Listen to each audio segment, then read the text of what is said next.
Welcome back to the second video on the Aorist, in which we discuss the forms. So, to form the Greek Aorist, first let's talk about verb stems. It turns out that there are different stems for different tenses. So we already know the present stem, as in lepo. The present stem is lep. The aorist stem for this particular verb is lip, as in elepon, I left.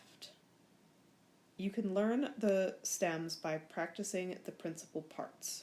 So the principal parts, if you recall, are the first three are the present, future, and aorist, all in the first person singular indicative. So the present stem for lepo, the future, let's do the forms first. Present, lepo, future, lepso, aorist, elepon. The present stem is lep, the future stem is leps, and the aorist stem is lip. Sometimes the aorist stem looks nothing like the present stem, and we'll learn a list of those in chapter 11 beta. For now, I'll just give you one example. The word I run, trecho, in the aorist is dramumai, so a completely different verb stem, which is all the more reason why you need to practice, recite, and memorize your principal parts. Fortunately for you, our goal is to recognize these things and not to produce them, so that should help. So let's look a little more at how you form the aorist. Let's start with the indicative, and the reason I'm starting with the indicative is because it's the only form that uses what we call the augment. The augment is an epsilon that you add to the beginning of the indicative right before the aorist stem. There is no augment in the imperative, the participle, or the infinitive. So a basic formula for the aorist indicative is augment plus aorist stem plus endings. So in our sample verb, lepo, lepso, elepon, our aorist stem is lip, so we have augment plus aorist stem lip, plus some endings, which I am about to tell you about on the next slide. So, those endings for the indicative. There are two different sets of endings, and we call them the first aorist, which we are learning second in chapter 12, and the second aorist, which we are learning first in chapter 11. The first aorist is also called the sigmatic aorist, because there is a sigma at the end of that stem. The second aorist is sometimes called the thematic aorist, because it has our theme vowel o, e, o, e, o. So the second aorist indicative endings are on, s, omen, eta, on.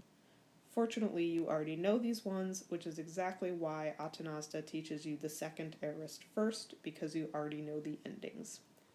In chapter 12, we'll learn the endings for the sigmatic first aorist. Fortunately, they'll look pretty similar to what you already know. So there won't be a lot of new things to memorize.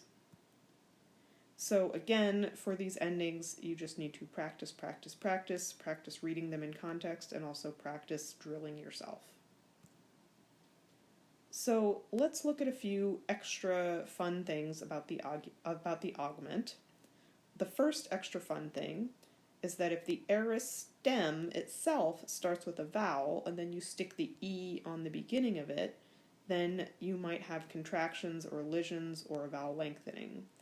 So you will see a list of these in chapter 11 beta. So for example, in the verb ago, I drive, the present stem is ag. The second principal part, oxo, I will drive. And the third principal part, egagon, I drove. So of egagon is actually the augment epsilon plus the first letter of the aorist stem alpha.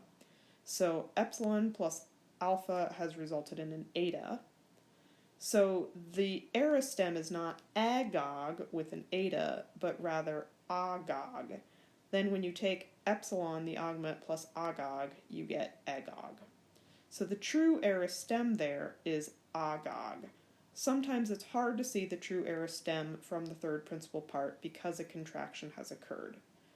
For this reason, Athenaze is very kind to you, and they list in bold the true aorist stems of these words on page 210.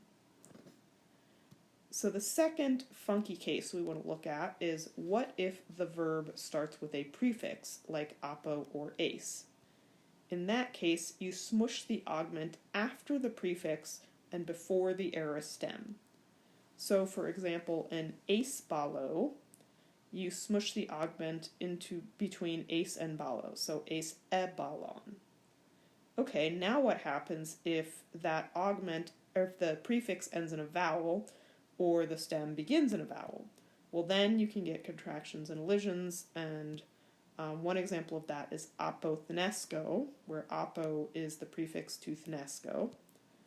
Then you smush the epsilon between apo and thenesko, except, first thing you'll notice is that there's two different stems. Thenesk is the present stem, and thon is the aorist stem.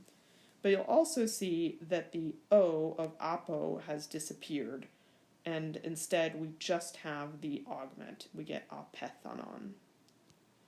Last thing I want to tell you is that recall there is no augment for the imperative, infinitive, or participle, so you just take the aorist stem plus the endings. Those ones are easy. Hooray! See you next time.